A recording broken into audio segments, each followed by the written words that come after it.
সংসদের রেওয়াজ অনুসারে দেখে দেখে পড়া অ্যালাউড না।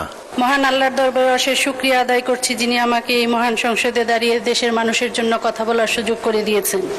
শুরুতে আমি গভীর শ্রদ্ধার সাথে স্মরণ করছি মহান মুক্তিযুদ্ধে আত্মদানকারী সকল শহীদদেরকে। শ্রদ্ধার সাথে স্মরণ করছি জুলাই গণ অভ্যুত্থানে শাহাদত বরণকারী ছাত্র জনতাকে। একই সাথে বাংলাদেশের গণতন্ত্র, ভোটাধিকার ও মানুষের মৌলিক অধিকার প্রতিষ্ঠার দীর্ঘ সংগ্রামে যারা জীবন উৎসর্গ করেছেন তাদের প্রতি জানাই বিনম্র শ্রদ্ধা। আমি তাদের সবার আত্মার শান্তি ও মাগফিরাত কামনা করছি।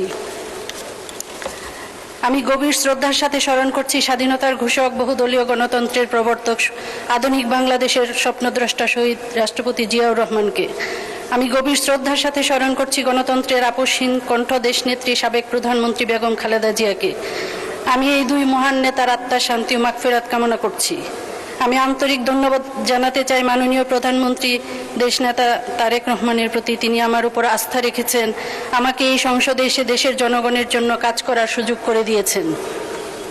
মাননীয় স্পিকার, আমি এই সংসদে এটি আমার প্রথম বক্তব্য, তাই আজ আমার কণ্ঠে শুধু একজন সংসদ সদস্যের কথাই নেই, আছে এই দেশের অসংখ্য মা বোনের কথা, শ্রমিক কৃষকের কথা, তরুণদের স্বপ্নের কথা, আর সেই সাথে সাধারণ মানুষের কথা, যারা ভয়, হত্যা, হামলা, মামলা, অত্যাচার, জেল জুলুম সহ্য করে গণতন্ত্রের পক্ষে দাঁড়িয়েছিলেন।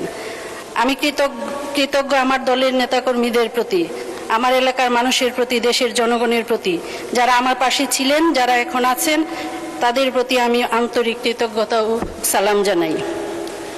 মাননীয় স্পিকার, আমরা আজ এমন এক বাজেট নিয়ে আলোচনা করছি যে বাজেট উপস্থাপন করা হয়েছে একটি কঠিন অর্থনৈতিক বাস্তবতায়। বিগত ফ্যাসিস্ট সরকারের আমলে দেশের অর্থনীতি জনগণের হাত থেকে সরে গিয়ে একটি মাফিয়া গোষ্ঠীর হাতে বন্দী হয়েছিল। ব্যাংকিং খাতে লুটপাট, উন্নয়ন প্রকল্পে অস্বাভাবিক ব্যয়, খেলাপি ঋণ, সিন্ডিকেট, কর ফাঁকি, অর্থপাচার, এসব মিলিয়ে অর্থনীতির ভিত একদম ধ্বংস করে দিয়ে গেছে। অর্থনীতি শ্বেতপত্রে উঠে এসেছে 2009 থেকে 2023 সাল পর্যন্ত বাংলাদেশ থেকে প্রায় $234 বিলিয়ন পাচার করেছে, বছরে যা গড়ে $16 বিলিয়ন। এই টাকা যদি দেশে থাকতো, কত স্কুল কলেজ হতো, কত হাসপাতাল হতো, কত তরুণের কর্মসংস্থান হতো, কত কৃষক তার ন্যায্য সুবিধা পেতে পারতেন। এরপর অকার্যকর, জবাবদিহীন অন্তর্বর্তী সরকারের সময়ে অর্থনীতিতে আস্থা ফেরেনি, নতুন বিনিয়োগ কাঙ্ক্ষিতভাবে আসেনি, বেসরকারি খাতে ঋণ প্রবাহ দুর্বল ছিল, মানুষের ক্রয় ক্ষমতা ও কর্মসংস্থান কমেছে। এই কঠিন বাস্তবতার মধ্যে 2026-27 সালের অর্থবছরের এই বাজেট আমাদের সামনে আশার আলো নিয়ে এসেছে। এটি শুধু আয় ব্যয়ের হিসাব নয়, এটি ভাঙ্গা অর্থনীতিকে মেরামত করার বাজেট, মানুষের আস্থা ফেরানোর বাজেট এবং লুটপাটের অর্থনীতি থেকে জনগণের অর্থনীতিতে ফেরার বাজেট। দেশের দলনিরপেক্ষ অর্থনীতিবিদ, বুদ্ধিজীবী ও সুশীল সমাজের প্রতিনিধিরা এই বাজেটকে একটি চিন্তাশীল বাজেট বলে আখ্যা দিয়েছেন। এমন একটি চিন্তাশীল ও গণমুখী বাজেট দেওয়ার জন্য আমাদের মাননীয় প্রধানমন্ত্রীকে জানাই ধন্যবাদ। মাননীয় স্পিকার, একটি বাজেট তখনই গণমুখী হয় যখন সেখানে মানুষের জীবন, শিক্ষা, স্বাস্থ্য, নিরাপত্তা গুরুত্ব পায়। এবারের বাজেটে আমরা সেটিই দেখেছি। শিক্ষা খাতে বরাদ্দ 87,206 কোটি টাকা থেকে বাড়িয়ে 1,36,606 কোটি টাকা করা হয়েছে, অর্থাৎ পূর্বের বাজেট থেকে 56% বাড়ানো হয়েছে। স্বাস্থ্য ও পরিবার কল্যাণে বরাদ্দ 35,477 কোটি টাকা থেকে বাড়িয়ে 69,409 কোটি টাকা করা হয়েছে, যা আগের বাজেট থেকে প্রায় দ্বিগুণ। সামাজিক নিরাপত্তা খাতে বরাদ্দ দেওয়া হয়েছে 1,44,338 কোটি টাকা, যা আগের বাজেটের চেয়ে প্রায় 14% বেশি। এই সংখ্যাগুলো প্রমাণ করে এই বাজেটের কেন্দ্রবিন্দুতে আছে মানুষ, মানুষের শিক্ষা, মানুষের স্বাস্থ্য, মানুষের নিরাপত্তা।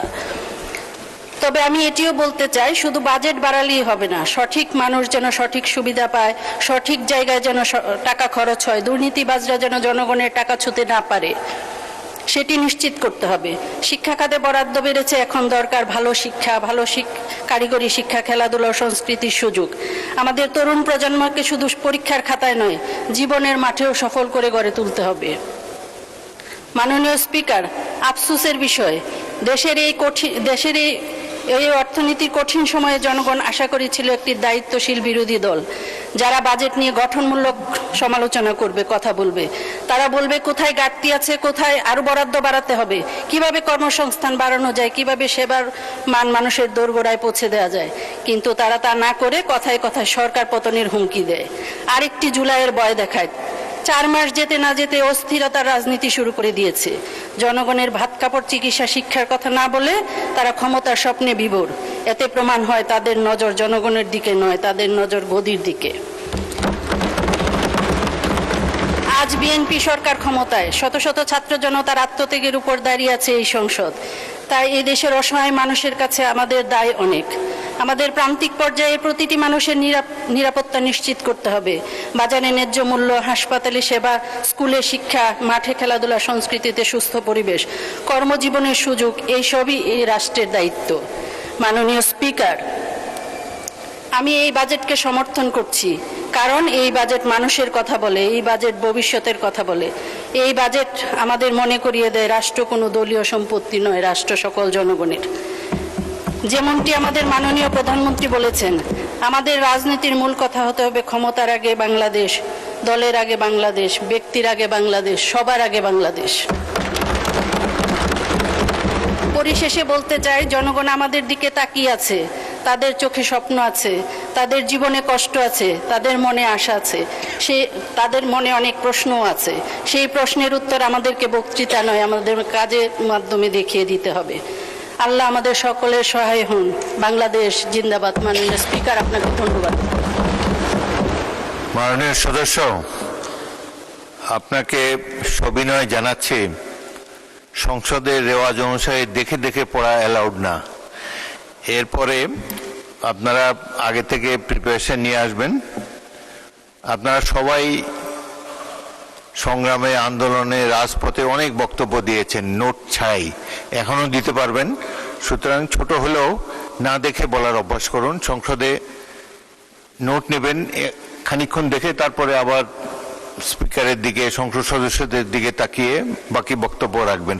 এক নাগারে রিডিং পড়া এই বাজেট বক্তৃতা কিংবা রাষ্ট্রপতি ভাষণের উপরে দেওয়া সঠিক নয়, এটা নিয়ম নাই।